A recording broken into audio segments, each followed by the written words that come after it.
नमस्कार, मैं राहुल कठेरिया। कल दिल्ली पुलिस और हिमाचल प्रदेश की पुलिस के बीच में बड़ा हाई वोल्टेज ड्रामा देखने को मिला।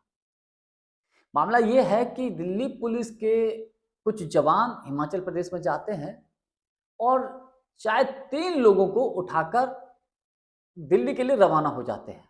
ये खबर जैसे ही हिमाचल प्रदेश की पुलिस को लगती है, हिमाचल प्रदेश की पुलिस तत्काल एक्शन में आती है और नाकेबंदी शुरू कर देती है।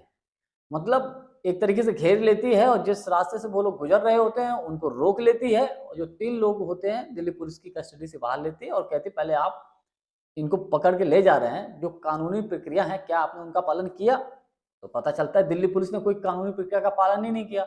हिमाचल प्रदेश की पुलिस की तरफ से यह भी जानकारी दी गई है, जो जानकारी निकल कर आ रही है कि किसी की गिरफ्तारी करने जाते हैं तो भैया वर्दी में होना चाहिए। कोई वर्दी में नहीं था, सिविल में थे सब। और गिरफ्तारी के बाद किसी को पकड़ के ले जाते तो मेडिकल कराना चाहिए, ऐसा भी कुछ नहीं था। गिरफ्तार किया और लेके चल दिए। और इसके अलावा जिसको गिरफ्तार करने जाते हैं उसके खिलाफ एफआईआर होना चाहिए। तो ऐसा भी नहीं था, इन लोगों के खिलाफ कोई एफआईआर भी नहीं था। लेकिन दिल्ली पुलिस के साथ देखिए मनमर्जी दिल्ली पुलिस उनको उठाई और लेके चल दी। यानी कि एक तरीके से हिमाचल प्रदेश की पुलिस दिल्ली पुलिस के विरोध में खड़ी हो गई। अमित शाह और मोदी जी की गलत नीतियों की वजह से कल 2 राज्यों की पुलिस एक दूसरे के खिलाफ खड़ी थी। ये वीडियो तमाम सोशल मीडिया के प्लेटफॉर्म पर इसके पड़े हुए हैं। हालांकि दिल्ली पुलिस ने जो कार्रवाई की वो गलत थी। ना कोई एफआईआर, ना कोई वारंट, और सीधा उनको उठाया, ना कोई मेडिकल, और लेके चल दी, जैसा कि जानकारी निकल कर आ रही है। अब इसको लोग थोड़े राजनीतिक तरीके से भी देख रहे हैं। यूथ कांग्रेस के कार्यकर्ताओं को क्यों उठाया गया? क्योंकि जो दिल्ली में एआई समिट हुई थी तो उसमें जो यूथ कांग्रेस के कार्यकर्ताओं को हालांकि पकड़ लिया गया है, उनकी गिरफ्तारी हो चुकी है। लेकिन उसके अलावा इनडायरेक्टली जो थोड़ा सा भी कहीं नजर आता है कि साहब ये इस पूरे मामले में शामिल है, तो दिल्ली पुलिस उसकी भी धरपकड़ कर रही है, देश में वो चाहे किसी भी हिस्से में हो।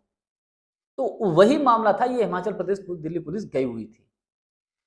शांतिपूर्ण तरीके से प्रदर्शन करना हर किसी को अधिकार है। हिमाचल जो यूथ कांग्रेस के कार्यकर्ताओं ने किसी प्रकार का कोई ऐसा काम नहीं किया था या कहीं सरकारी संपत्ति को नुकसान हुआ हो या कोई अभद्रता दी हो। उन्होंने तो केवल पीएम इज कंप्रोमाइज शांतिपूर्ण तरीके से आधे-नग्न होकर उन्होंने प्रदर्शन किया। इसके खिलाफ नेता प्रतिपक्ष राहुल गांधी जी ने भी आवाज उठाई।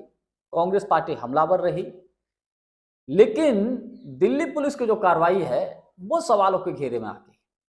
अच्छा, दिन में फिर जब ये पूरा मामला हुआ, हिमाचल प्रदेश की पुलिस ने रोका, तो दिन में फिर कानूनी प्रक्रियाएं जो होती है उनका पालन किया गया। शाम को जब दिल्ली पुलिस लेके चल दी तो पता लगा हिमाचल प्रदेश की पुलिस ने फिर रोक लिया और कुछ और कोई कानूनी प्रक्रिया आड़े आ गई, तो जो उसकी वजह से उनको फिर रोका गया। बाद में मुझे जानकारी नहीं कि ले जाने दिया कि नहीं ले जाने दिया। लेकिन काफी हाई वोल्टेज ड्रामा देखने को मिला। कई राजनीतिक विश्लेषक या कुछ लोग ये कहते हैं कि साहब अमित शाह जी को ये ईंट का जवाब पत्थर से था, क्योंकि हिमाचल प्रदेश में कांग्रेस की सरकार है। कांग्रेस की सरकार की पुलिस ने अमित शाह जी की पुलिस को एक तरीके से उसके छक्के छुड़ा दिए। और यकीनन इसमें भी कोई दो राय नहीं, पुलिस चाहे कुछ कहीं भी हो, किसी भी राज्य की हो, उससे कोई मतलब नहीं। लेकिन आप किसी की गिरफ्तारी करने जाते हैं तो जो कानूनी प्रक्रियाएं होती हैं उनका तो पालन करना ही पड़ता है। तो उन कानूनन प्रक्रियाओं का दिल्ली पुलिस ने पालन नहीं किया था। कुल मिलाकर ये high voltage drama social media पर कल छाया हुआ था।